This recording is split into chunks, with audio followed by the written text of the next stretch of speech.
Russia आणि ऑस्ट्रियाचा यशस्वी दौरा आटोपून पंतप्रधान नरेंद्र मोदी आज नवी दिल्लीत परतले। ऑस्ट्रिया भेट ऐतिहासिक आणि अत्यंत फलदायी ठरल्याचं पंतप्रधानांचं प्रतिपादन।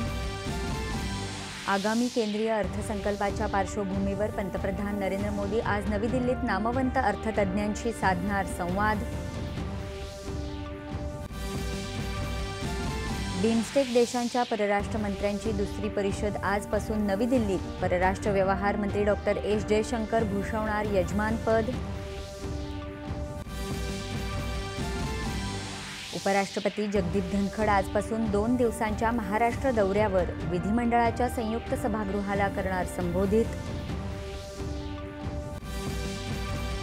2025 वर्षात क्षयमुक्त भारत करण्याच्या संकल्पानुसार राज्यात क्षयरोगाचं निर्मूलन करून 18 वर्षांवरच्या सर्व व्यक्तींना क्षयरोग प्रतिबंधक लस देण्याची मोहीम राबवणार। आरोग्यमंत्र्यांची विधानसभेत माहिती।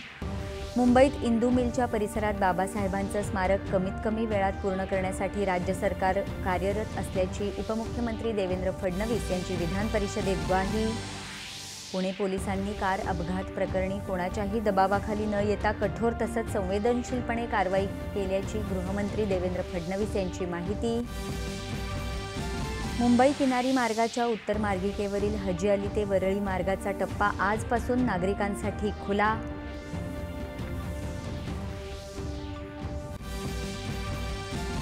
झिम्बाब्वे विरुद्धच्या तिसऱ्या 20 षटकांच्या क्रिकेट सामन्यात भारताचा विजय। मालिकेत 2-1 आघाडी।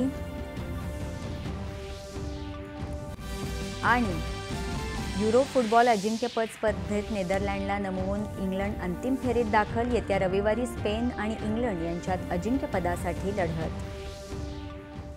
नमस्कार, एकच्या बातमीपत्रात